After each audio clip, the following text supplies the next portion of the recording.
microphone picking up? I have two great jobs. My first job is I'll check it when I go out. practicing law here in Quincy, for which I am paid.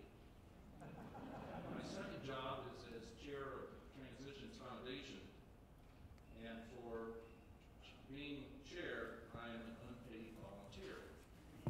But on behalf of Transitions Foundation, I want to welcome you this evening to an evening with Pulitzer Prize winning author Ron Powers. And we're delighted that you have chosen to join us tonight.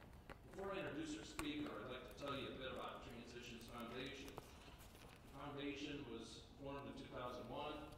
It's a not-for-profit charity. Contributions are Oakley tax Lindsay Center. Oakley Lindsay. Contributions are tax deductible, so when you care to make a contribution, you get that benefit. It is run by a board of directors, and all of the directors, just like me, are unpaid volunteers. The sole purpose of the foundation is to support the programs. Barb has asked me to come up during question and answer. Okay. If you'd like. Okay. Yeah. Now, many of you know that Transitions of Western Illinois is a charitable non-for-profit agency that provides comprehensive array of mental health, educational, and rehabilitation services.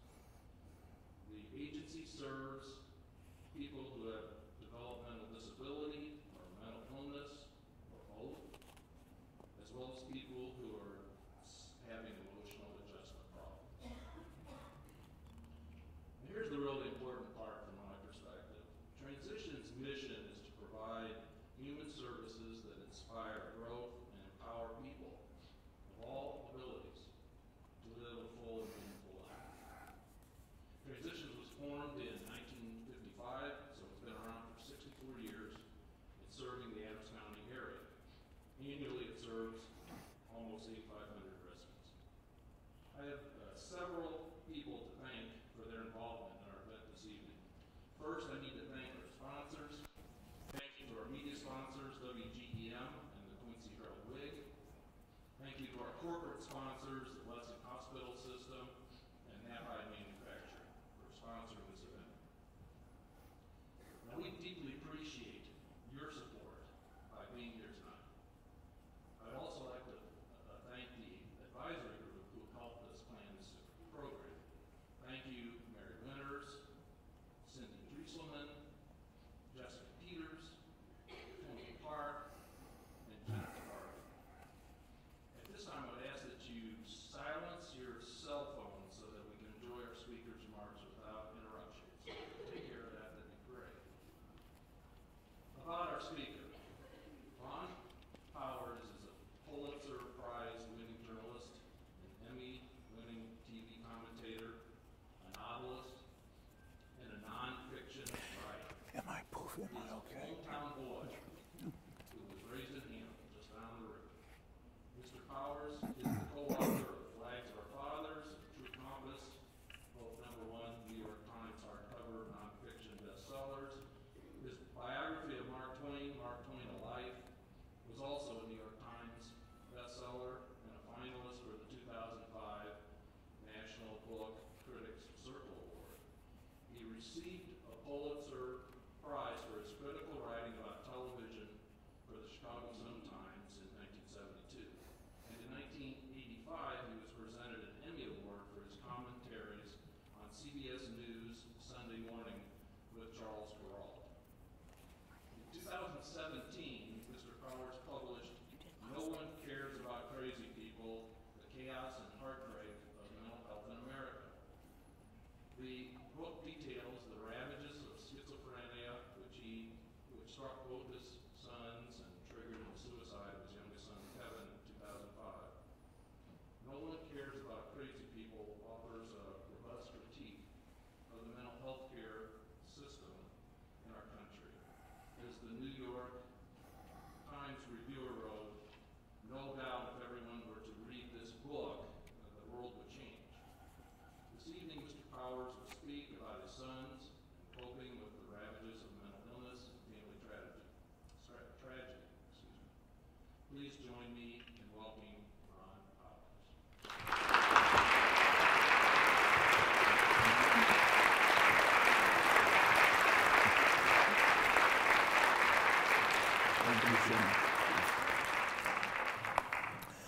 hello again. I am so glad that all of you are here. I feel like I know you all personally by now because I've met you in the book line. So glad for this wonderful turnout. And I want to thank Steve for his warm, kind introduction.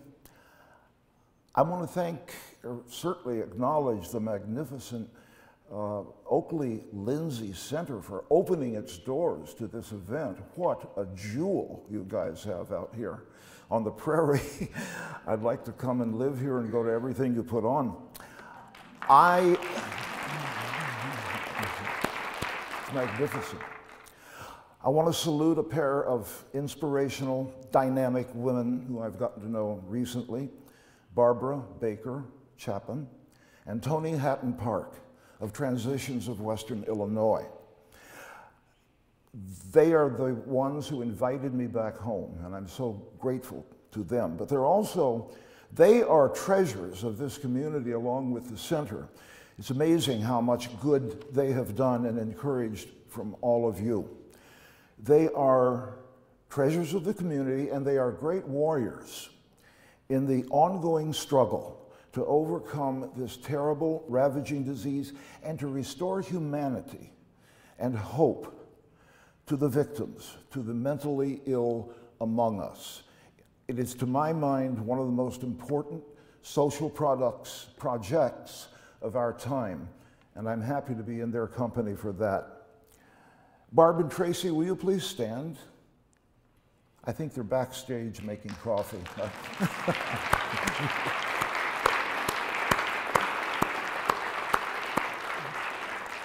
Thank you.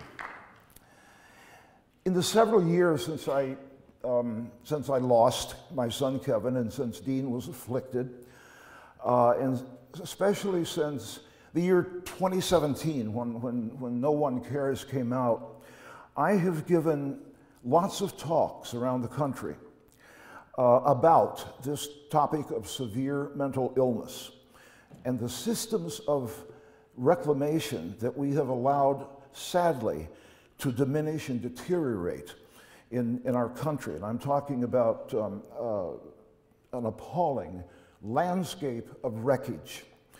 The systems that were designed to reclaim these helpless people are themselves in need of reclamation. And by systems, I am talking about far too many regional and big city urban hospitals and care centers that are hamstrung by the fact that their staffs are undertrained.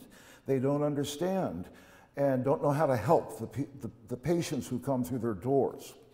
I have talked about our systems of government at the local and the state and the national levels. Systems of government that try, I think, to some extent, to understand this problem and to get on top of it. But like the care centers, they're underfunded. In our jail system, the wardens, many of whom are actually quite good people, especially in the large cities, but everywhere, who are their jails are filling up with insane people, because that's where we put them when we run out of beds. And that's a terrible thing to think about and talk about. Jail systems also offer the dreaded promise of solitary confinement, which to my mind is the most barbaric system of punishment that ever existed. It needs to be eradicated, and I'm going to devote as much of my energies as possible to seeing that solitary confinement disappears from our landscape in my lifetime.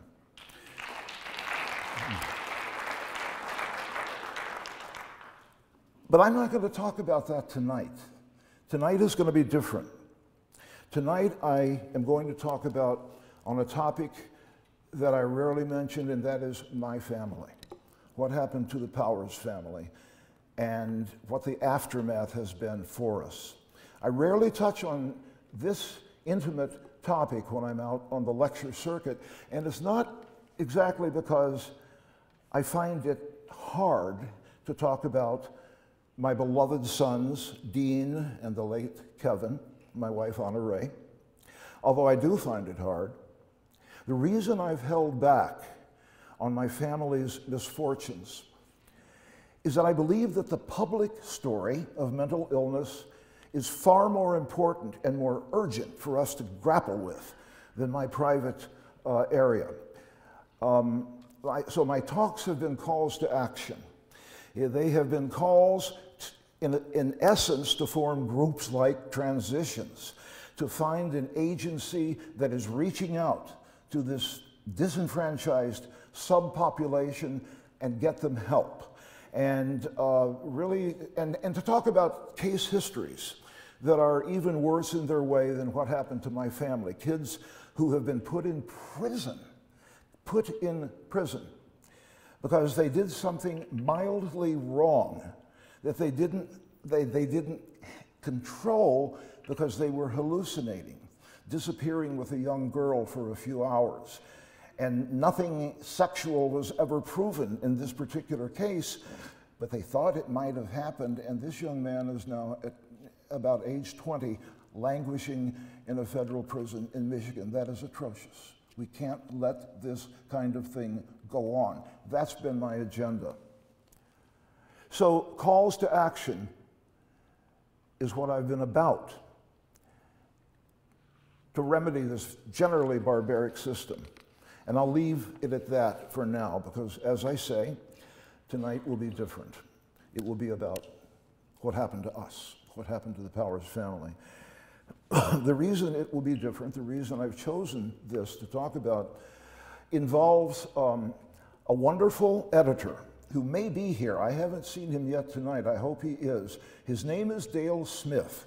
And Dale Smith is the editor of the Columbia, the Mizzou magazine, the alumni publication.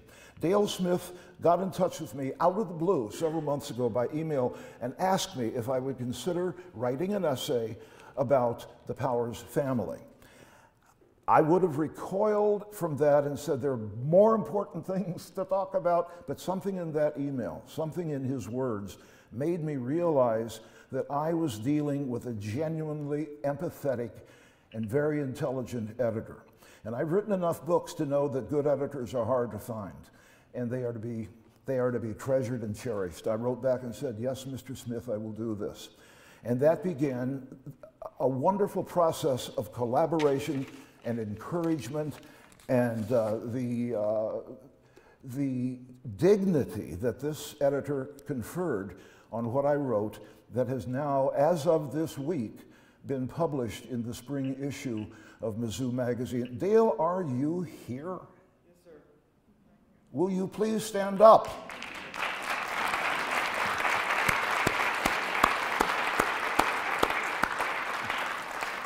Don't let any writer tell you that editors aren't important, and this is the first time we've met, just now.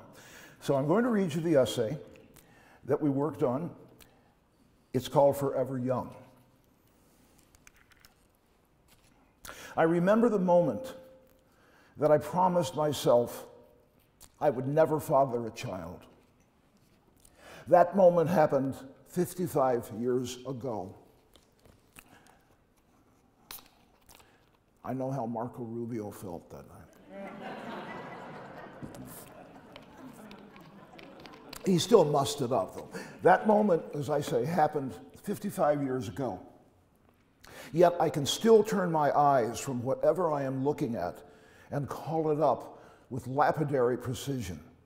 That night, the glitter, that station wagon. The setting is Gaslight Square in St. Louis. The square was in the middle of its dozen-year existence, a vapor-lit Milky Way of Dixieland joints, piano bars, and jazz and blues venues that spilled eastward down Olive Street from Boyle until it trickled into the darkness.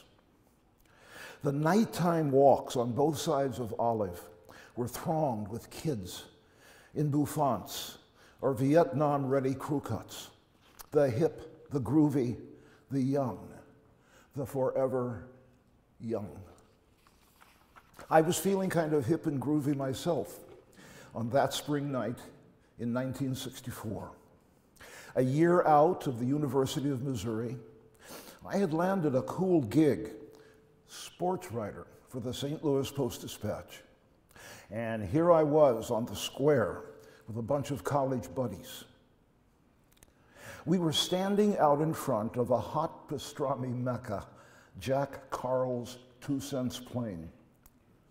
I was inspecting a young dolly bird in a short mod dress and go-go boots, when for some reason I shifted my gaze to the street and spotted the station wagon. It was crawling eastward in the honking traffic, a Ford Country Squire, I think, brown and yellow, a real atomic age job. The gas lights from the square illuminated the faces inside. Dad was behind the wheel. Mom was beside him. In the back seat were Sis and Junior. I'm pretty sure there was a dog, and I'm pretty sure the dog's name was Spot.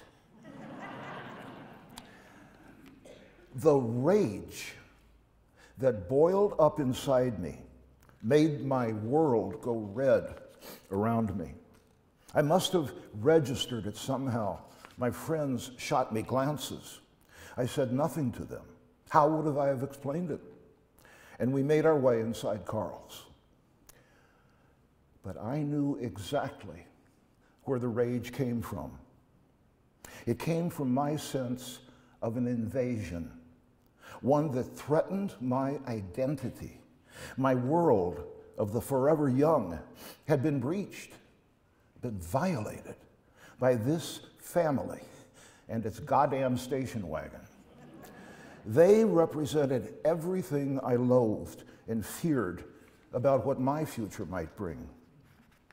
A parade of cussing, contempt streaked through my mind like life flashing before death. These people were plastic. They were ticky-tacky, uptight, straight arrows. I cooled off as I watched this unwelcome wagon creep off into the dark, unlit streets, the adult reaches beyond the square. My bachelorhood had survived this apparition. I was still forever young. No kids were going to spoil that. Flash ahead 12 years. 12 years of, is that all there is? In May of 1976, I took a leave of absence from the Chicago Sun-Times, where I was then laboring as a TV critic, and I rented a country house on the southern tip of Lake Michigan. I planned to write a book and score with as many chicks as I could lure to the Michigan dunes. On a return flight from New York to Chicago, after a round of interviews, I took my assigned aisle seat and looked up to see Honoree Mary Fleming walking down the aisle. Green eyes, auburn hair that flowed to her waist, and wonderfully, no mod dress, no go-go boots. She was and is the picture of Celtic beauty. I whispered, please God, for the few good things I've done in my life, let her sit next to me. God let her sit next to me. The station wagon receded. Honoree later told me that she'd hid the physics textbook that she'd been reading. She was a recent PhD in biophysics at the University of Chicago, so I wouldn't think she was a nerd. We were married on October 8th, 1978, at the Ethical Culture Society in New York. After the ceremony, we took a taxi to the West Side apartment we'd been sharing, where Honoree, still in her wedding dress, baked the hors d'oeuvres for our guests. That is Honoree, a brilliant mind, an abiding humility, a sense of kindness, and as it developed, one of the greatest, most caring and compassionate mothers the world has ever produced. We were ardently in love, and still are. Yet, in 1978, children remain an abstraction to me. Children were fine, but children happen to other people. Dean Paul Justin Powers was born on November 18th, 1981. He showed up 3 weeks late, typical of Dean, arriving on my 40th birthday. The station wagon receded further, and my world reformed itself around the aura of this luminous, dreamy child. As he grew, his blue baby eyes turned hazel, Honore's green twining with my brown. His thick caramel hair spilled over his forehead, and his cheeks glowed crimson. I thought of him as a child the color of wheat and apples. With his small hand gripping mine, we would take a daily short walk from the apartment to Riverside Park. And there, Dean would inevitably cause a kind of kid gridlock as he stood motionless at the top rung of the slide, gazing into New Jersey as the kids stacked up behind him. I would feel, during those moments, I would feel my Midwestern anxieties slip away. No bad guy could harm me. No red light running bus could flatten me. Dean Powers was at my side. Kevin Berkeley Powers rocketed into the world on July 21st, 1984, nearly streaking through the outstretched hands of the obstetrician, made a shoestring catch. In a sense, Kevin never slowed down. We'd moved into a house north of the city by then. Kevin loved velocity.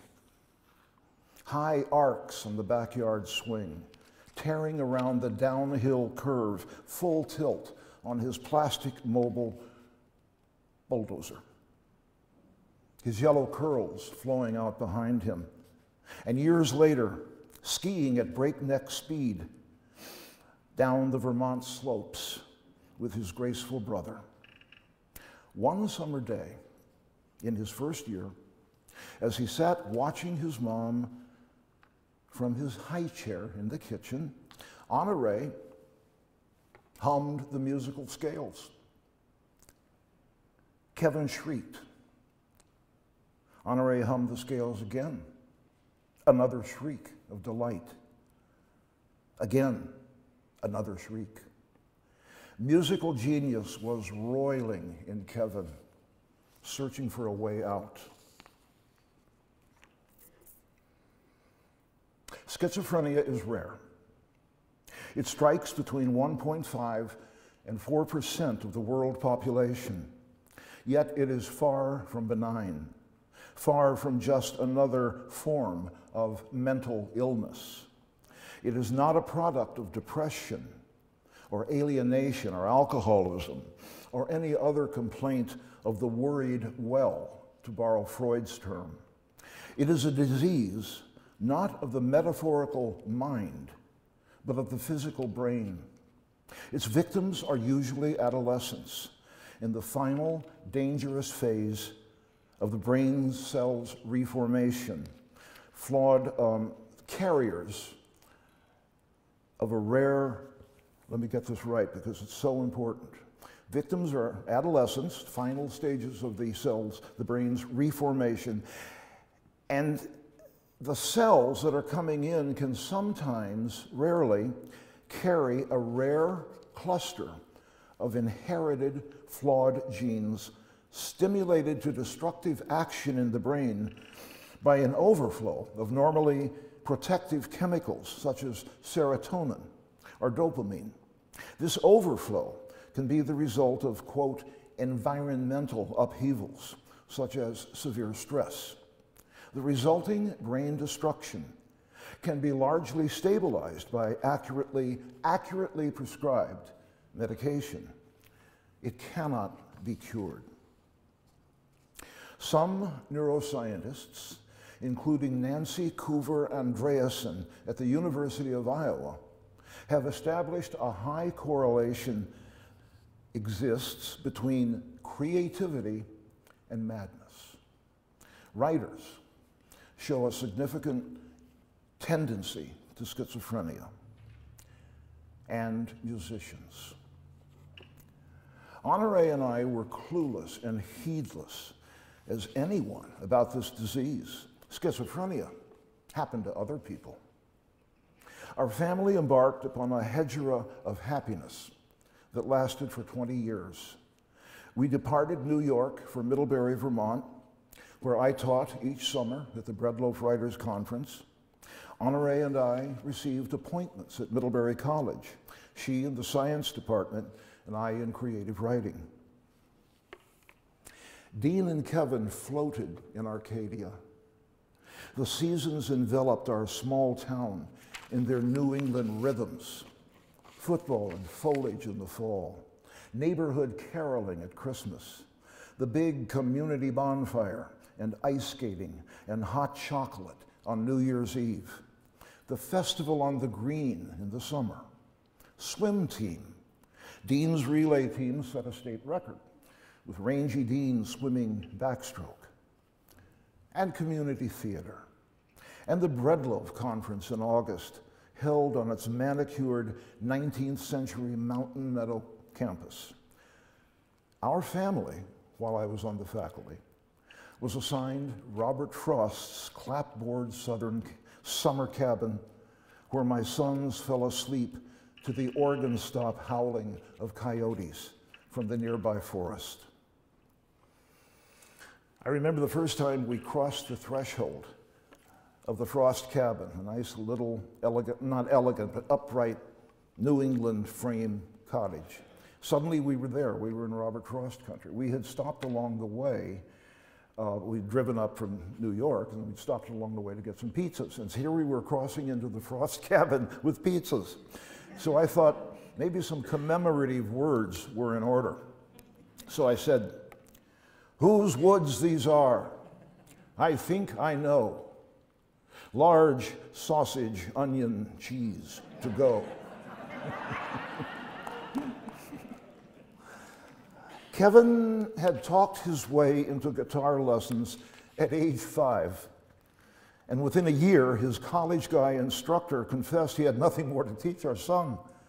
We persuaded a skeptical town musician. Vermont is full of musicians. People bring guitars to dinner parties like other people bring baked beans. So we persuaded this skeptical musician, he said 6 years old, to take him on. The instructions sessions melted into exercise of call and response. Does anybody here know what call and response means in a musical setting? It means that one player maybe will blow out a series of notes on a clarinet, and the other player, Kevin, on his guitar, has to respond to them instantly.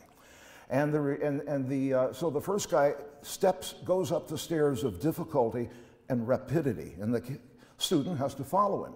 No problem for Kevin. In fact, after his death, one of his young bandmates told me that in these sessions, Kevin was playing the scales that are the notes that the instructor played out to him backward.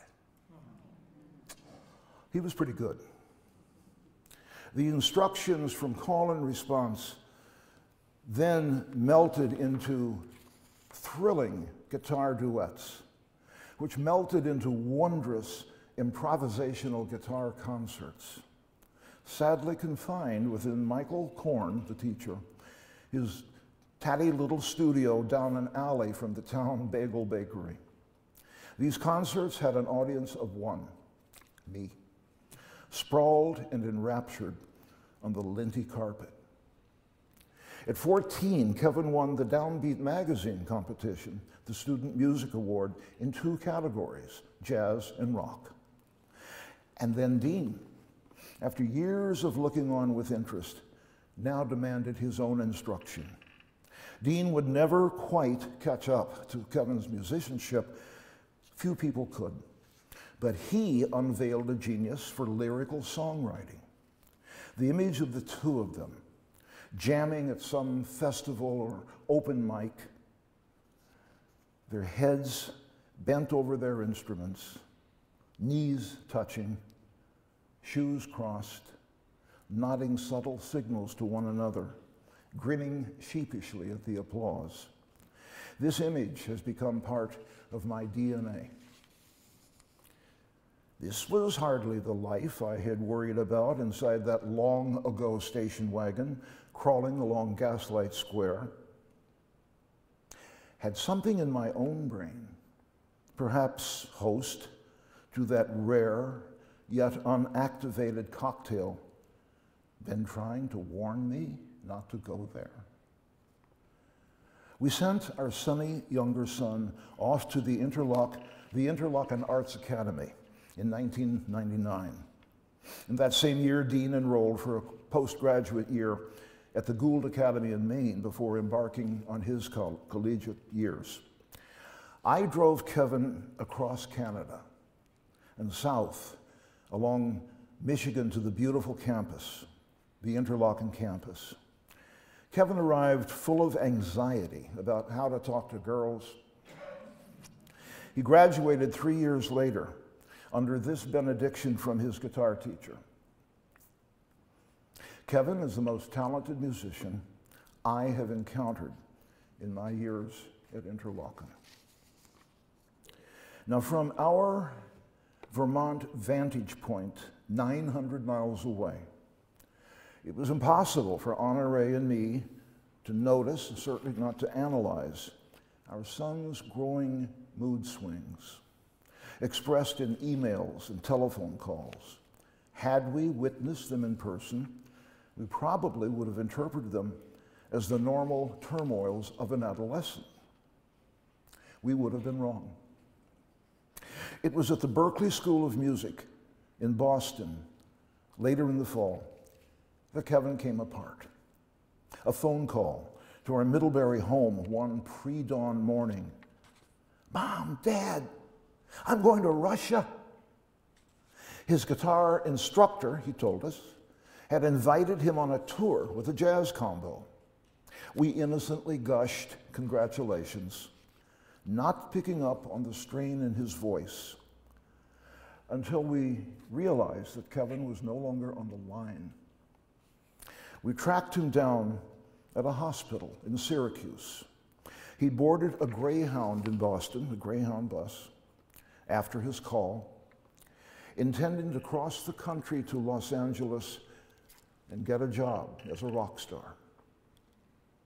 Unthinkably for our gentle, happy-go-lucky son, he'd been thrown off the bus after accosting the driver and then brought to a hospital by state police.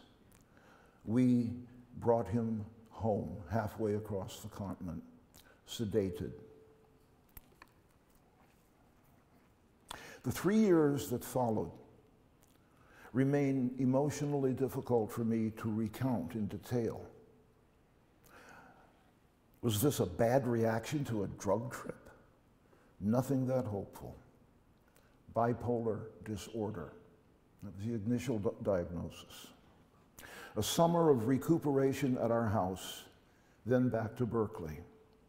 A call from him one night as we prepared a pasta dinner. "Come and get me." We found him shivering and gaunt on a Boston street corner. And then back home, a new psychiatric diagnosis, schizophrenia. A rehabilitative summer in Colorado, in Dean's care, a summer of sublime music making and recording. And by the way, you can hear that music, if you don't mind a little commercial, on my blog online. It's the title of the book, No One Cares About Crazy People, plus.com. If you click on music, you will hear some of the magic that I had almost taken for granted. No One Cares About Crazy People.com.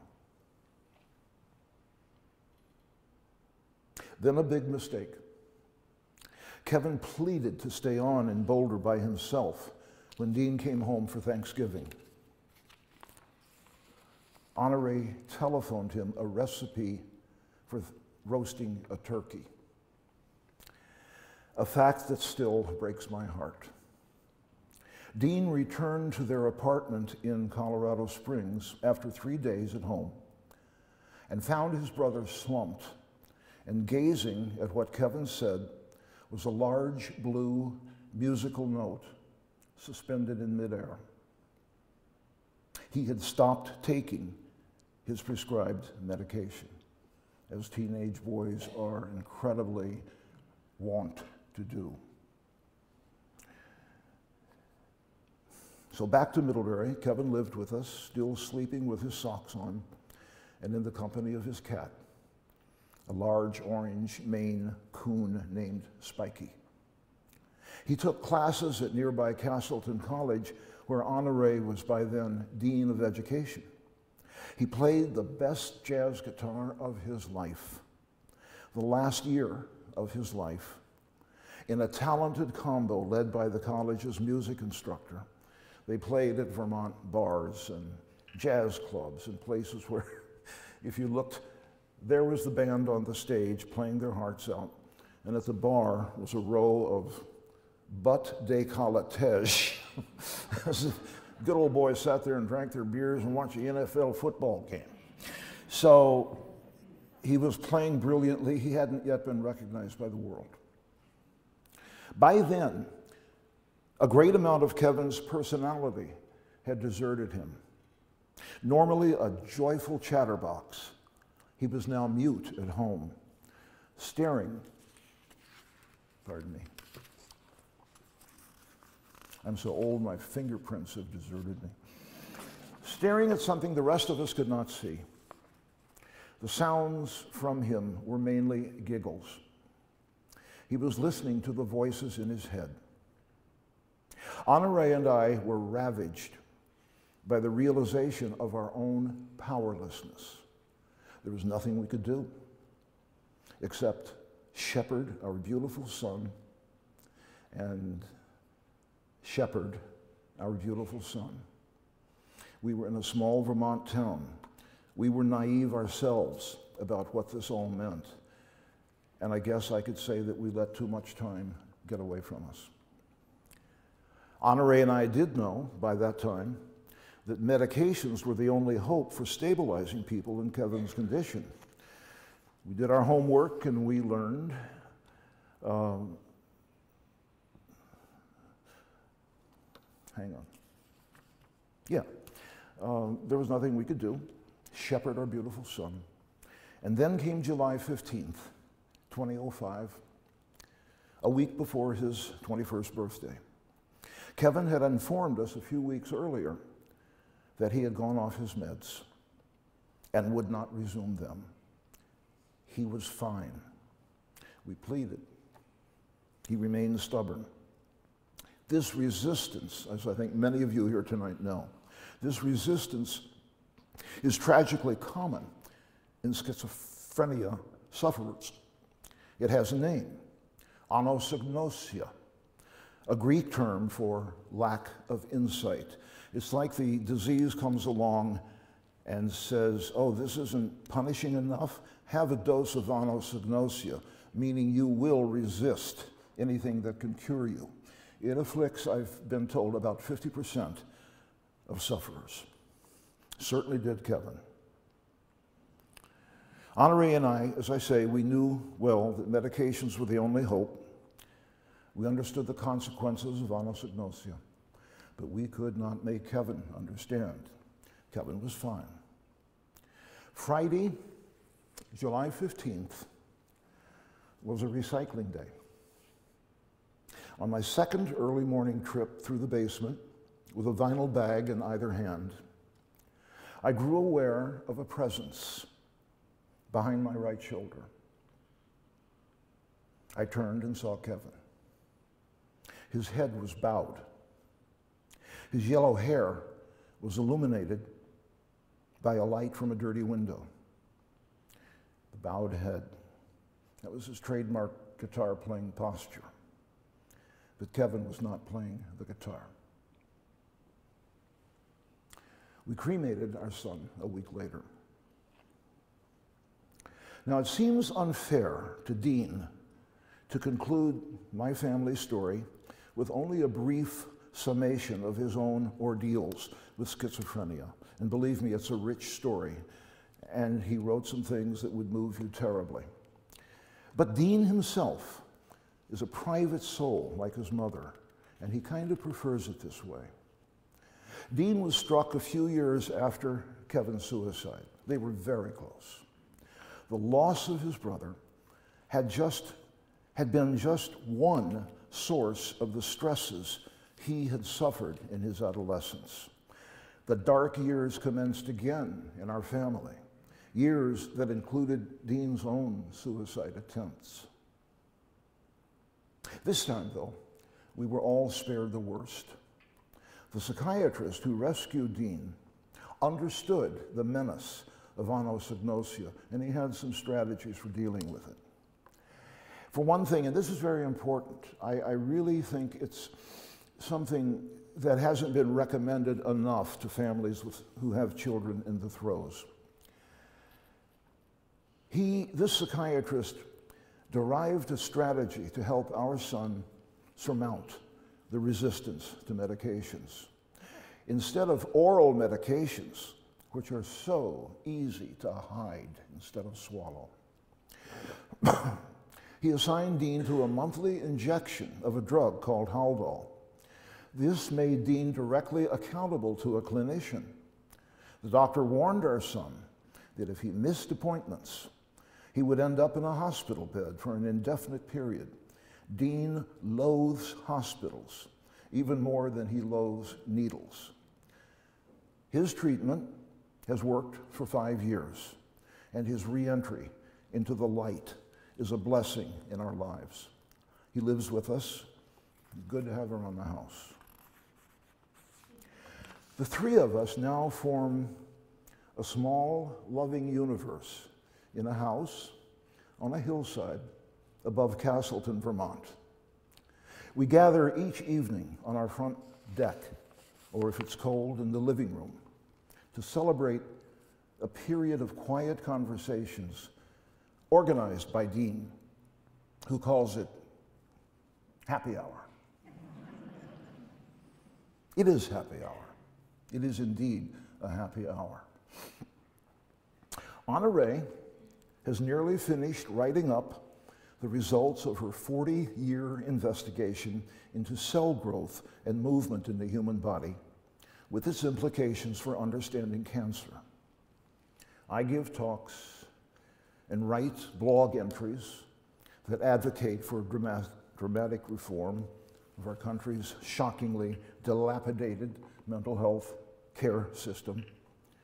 Dean writes, sometimes brilliantly, and spends time with his companion, Rooster the Wonder Dog. There he is. And somewhere, I like to imagine, somewhere as far away as a guitar chord played years ago and now spiraling through the heavens, a brown and yellow Ford Country Squire station wagon makes its way resolutely from the dark gaudiness of Gaslight Square toward the light. Thank you.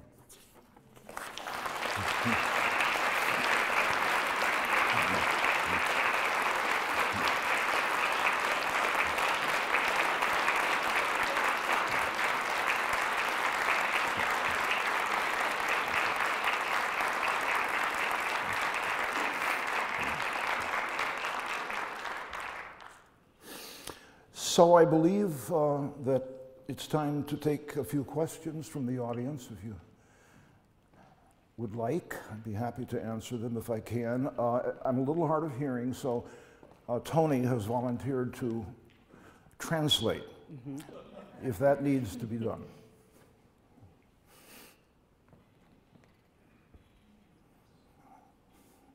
And I suppose I should say that it was advertised that I would also be willing to talk about the Mark Twain biography and what's that book? Flags of Our Fathers.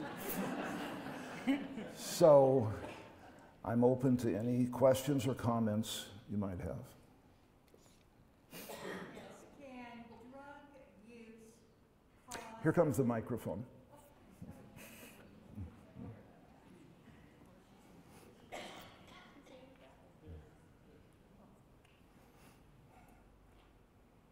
I work with women coming out of incarceration and our drug addiction programs. Many suffer with mental illness. Several suffer with schizophrenia. Could drug use, heavy drug use over time, cause schizophrenia? Could drug use cause it? No, not as far as science goes. We really don't know a lot yet. We don't know everything about brain. It is a brain disease. We may as well call it for what it is. Yes. It's an inherited, flawed cluster of genes. Now, where the confluence comes is that lots of sufferers will medicate themselves with drugs, with alcohol. I have read a lot that marijuana only exacerbates, only makes the disease worse. Yes. I'm not able to judge that independently. I think that part of the problem with marijuana is the additives that are put into the weeds that are sold commercially. And I will tell you, spirit of being here tonight, that Dean smokes marijuana. He grows it. It's legal to do that now in Vermont. And it calms him down. Dean, one of his symptoms is anxiety. And I gotta say, I've outed him as a marijuana user. Dean is one of the most gallant and brave and decent and principled men I have ever known. He's taught me how to be human a little bit. And we had some very rough years when he was in the throes. As a lot of you know, children turn against their parents. They do it anyway. And there's a paranoia quotient in schizophrenia. And I really, with the guidance of Honore, but also on my own, I kept telling myself, it's not Dean, it's the disease. And I remember telling Honore and writing emails to her, there is a lion inside this young man and he will emerge. I'd say it has emerged. I got a little off subject, but I'm... No. Thank you.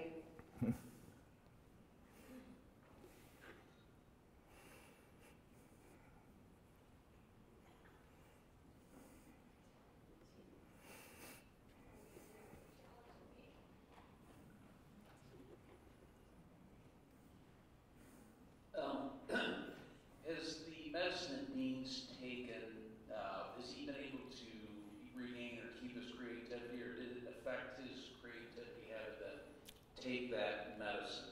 Has the Haldol affected Dean's creativity, or is he? Oh, the Haldol has saved him, I think. I really believe that. Our family is a case history in meds and no meds. Has it affected his creativity? His creativity. Yes, it has. It has. What it has affected is his volition. Dean was an active kid, and he practiced faithfully for hours and hours to bring himself up in Kevin's range on the guitar. He wrote very interesting poetry. He was interested in politics. In fact, he did volunteer work in Maine and Arizona as a fundraiser. The disease, he had what is called, I think, type B schizophrenia. It is the type that saps willpower out of you. Type A makes you, I think, manic and overly so. So yes, it has affected his creativity. My wife is one of the most optimistic people I've ever known.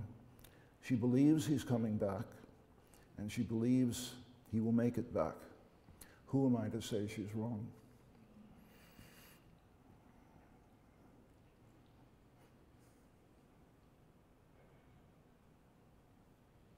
Well, you have been a wonderful and patient audience tonight.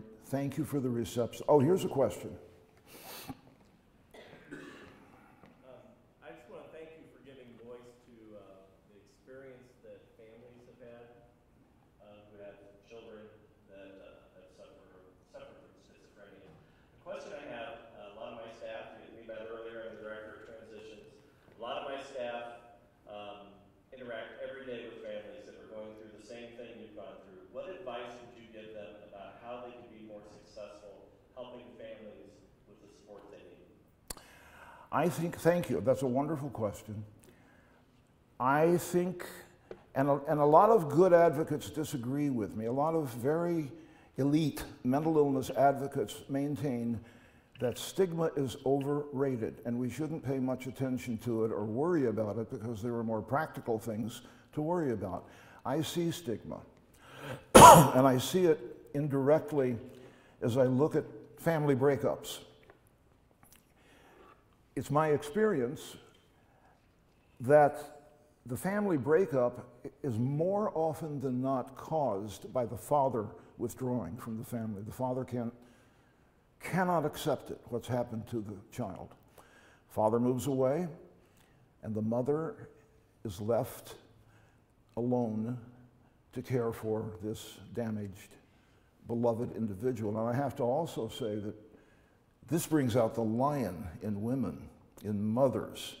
They are capable of incredible persistence and activism and hanging in there until something good gets done. But family breakup is certainly a component of this. And when I say that, I realize that so much of these problems, not just the disease, but the stresses that fall on families, the bankruptcies to get care, kind of stay within this world. It's starting to change. People are starting to be less fearful of speaking out about what has happened to them. And that's a very good development. And I think it has now to be translated into organized political action. I would love to see a cabinet-level Department of Mental Health created that has oversight into the county jails that toss kids into solitary confinement, into proficiency standards among people who are employed to take care of crazy people, but who often don't understand and who often get tainted and jaded by what they see in front of them. I think that would be a wonderful thing, but if ifs and buts were candied nuts, we'd all have a hell of a Christmas. There's always something more important than mental illness to tackle. And certainly in our little era now, there are a lot of things that are considered to be more important than the state of mental health care. So we can only hope.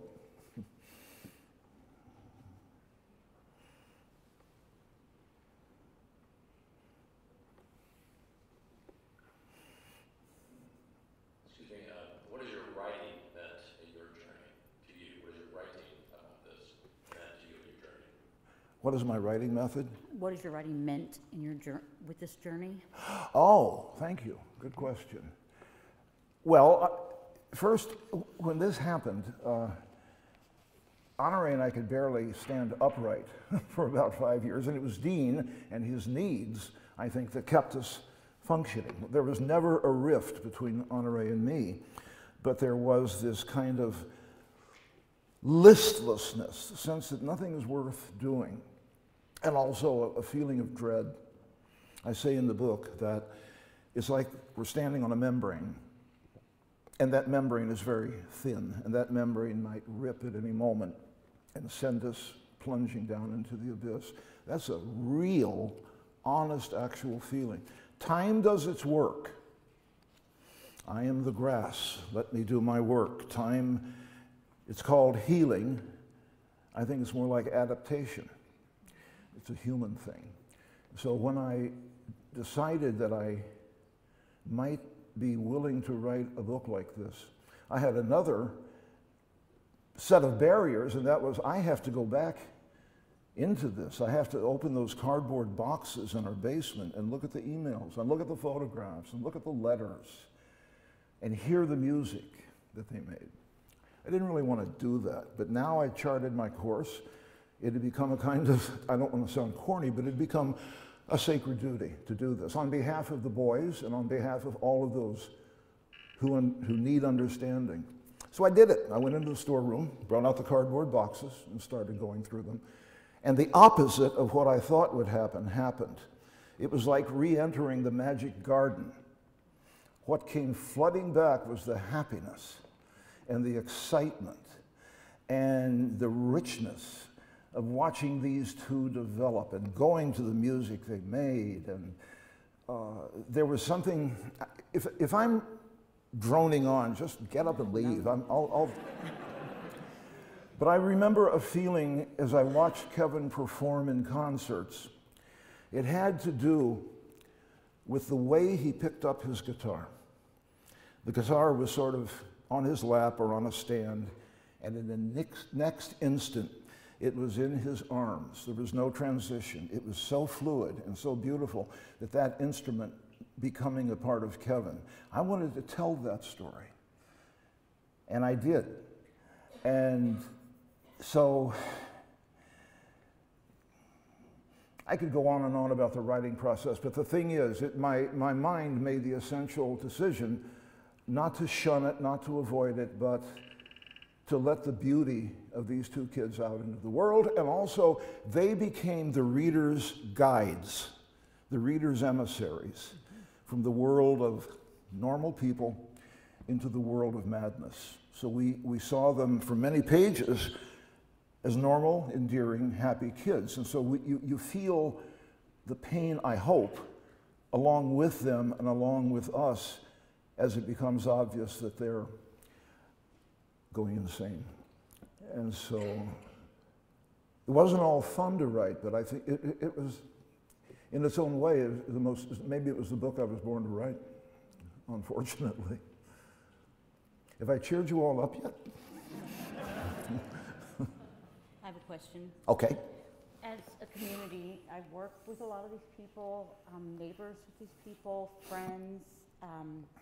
As a community, what can we all do to impact services, treatment? Education is job one.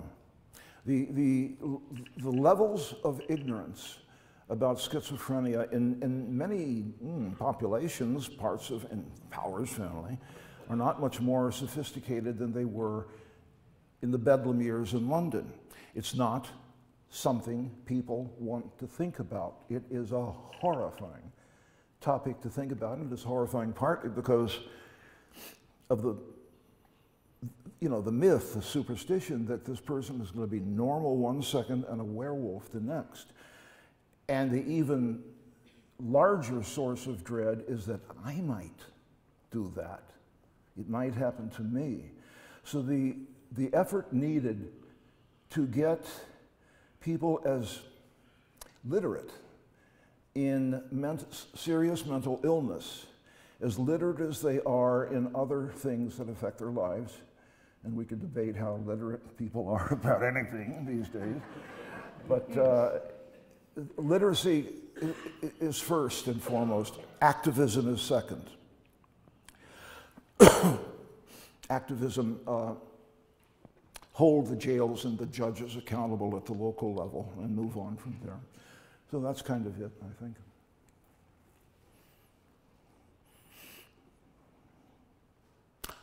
Thank you, ladies and gentlemen.